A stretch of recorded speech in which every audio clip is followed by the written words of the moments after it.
Hello,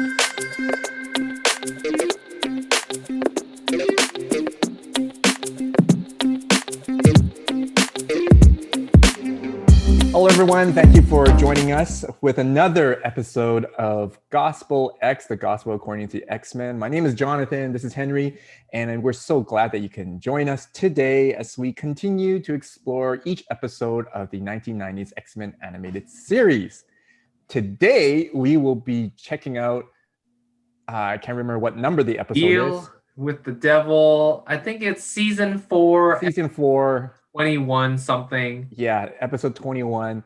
But it's entitled "The Deal with the Devil," and it's a summary. I guess it's another engagement of Wolverine's old enemies. And so, before we begin, let us show you a clip, and we'll be right back.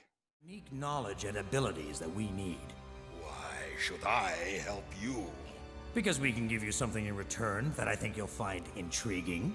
What could that be? We will make you human once again.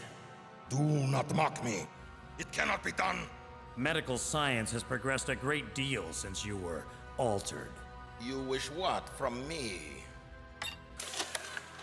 Your help in cleaning up a mess left by your government. A Soviet nuclear submarine was abandoned in deep water near Hilo, Hawaii, about 120 miles from Pearl Harbor. Welcome back. And Henry, can you give us a summary of what led to us in this discussion today? This is actually really interesting because we get to see one of Wolverine's old foes again, Omega Red. And this time he's dug out of the ice, and the US government needs Omega Red to go and recover some Soviet nuclear warheads in a sunken Soviet sub. And so they make a deal with him. They say that they will return Omega Red's humanity if he will go and help them recover the nuclear missiles. And then Omega Red says, sure, that sounds good to me, but I need some insurance. I want Wolverine and Storm to come along with me. The episode goes on. Everyone's like, why? The X-Men are like, why are we trusting this guy? Why are we doing this? Wolverine's like, this is going to turn out terrible because he can already see, he knows Omega Red. He can already see what is going to happen, right? But they don't have a choice. They go down into there. Lo and behold, the Omega Red betrays them. He hijacks the submarine, basically incapacitates Wolverine and Storm because of the environment that they're in. It's toxic to Wolverine and Storm, but he can handle it. And an interesting part of the episode goes, he says that you thought that you could tempt me by returning something as pitiful as my humanity. But what he actually just wanted to do was just nuke the 15 major cities on the earth and just watch the world burn around him. That's his goal. That's what he wanted. He never wanted his humanity back in the first place. Whatever they offered in the beginning was useless to him. And so he goes and he launches the missiles. Luckily, the X-Men and the US Army are able to shoot it down. Wolverine and Storm escape, and then the submarine that Omega Red is in falls deeper into an ocean trench, and then he's trapped there at the bottom of the ocean floor at the end of the episode. So what takeaway do we want to tell our audience today that we want to delve into? Couple of takeaways. Or one or two, yeah. Let's just go with one or two. Number one would be very careful about basically going and ignoring your own morals, ignoring your own values in order to partner with someone with questionable morals, who in trying to achieve your own purpose or your own goals for good. I mean, in the episode, the U.S. military trying to obtain the sunken Soviet nuclear warheads was a good goal. You know, you can't let them sit there.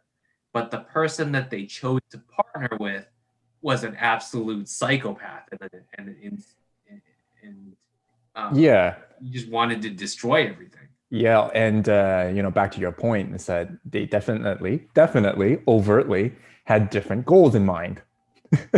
One was to save Hawaii, the other one was to destroy it. So yeah. So, you know, it's like when we want to go and apply the morals to this is be very careful about who you partner with in terms of achieving your own goals.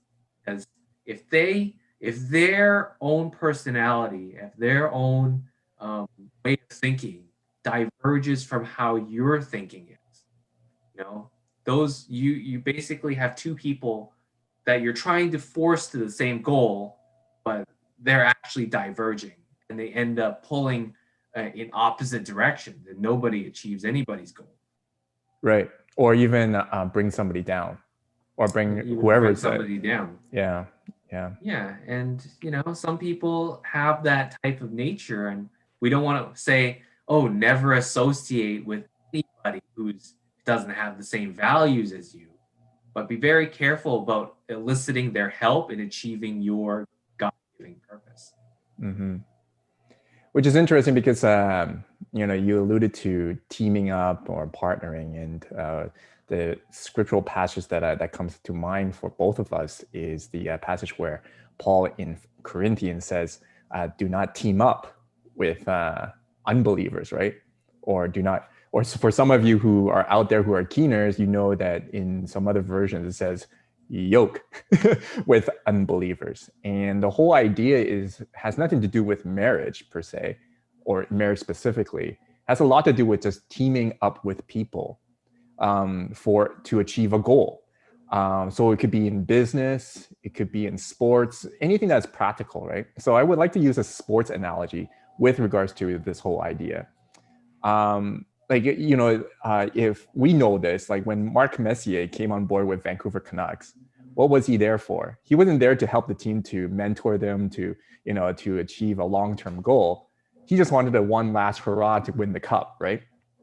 And that killed us completely, right? And so we noticed that the goals were completely different at that time.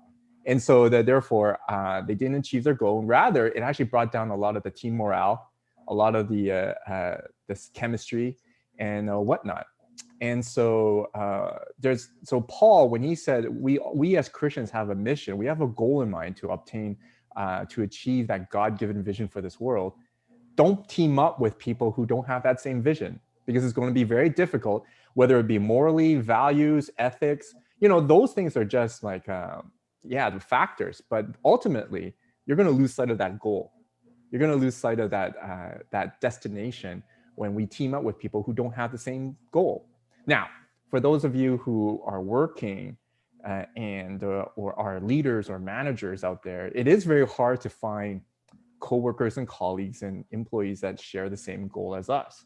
And there are many ways to encourage people to align their goals with our goals, right?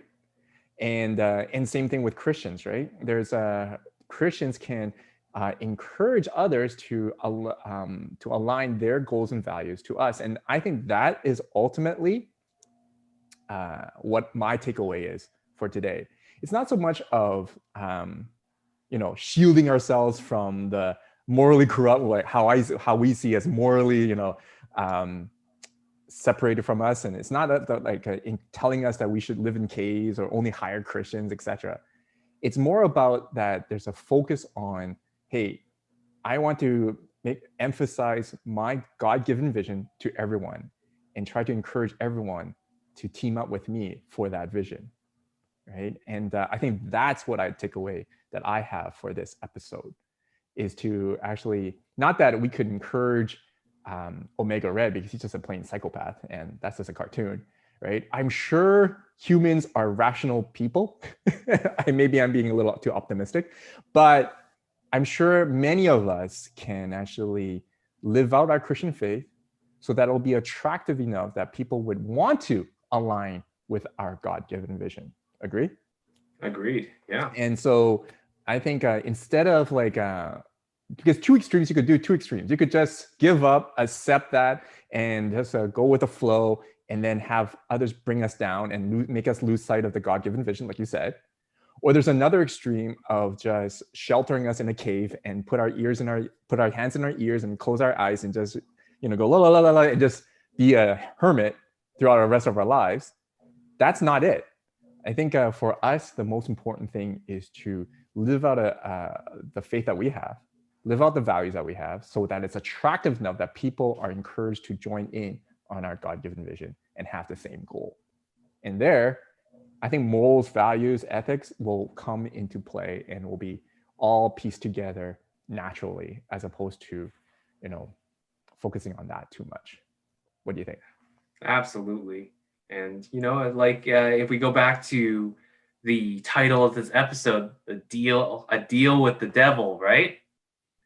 It kind of just alludes to, how you always want to make sure that when you make those deals, who is it that you're making it with.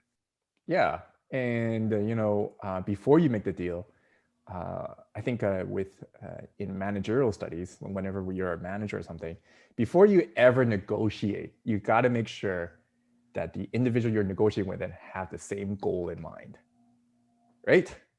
Like it's plain and simple, like 101 managerial skills, right? When you're managing employees, you got to make sure before you even talk about salary or whatever role, you got to make sure that your goal is aligned with each other, or else nothing will work.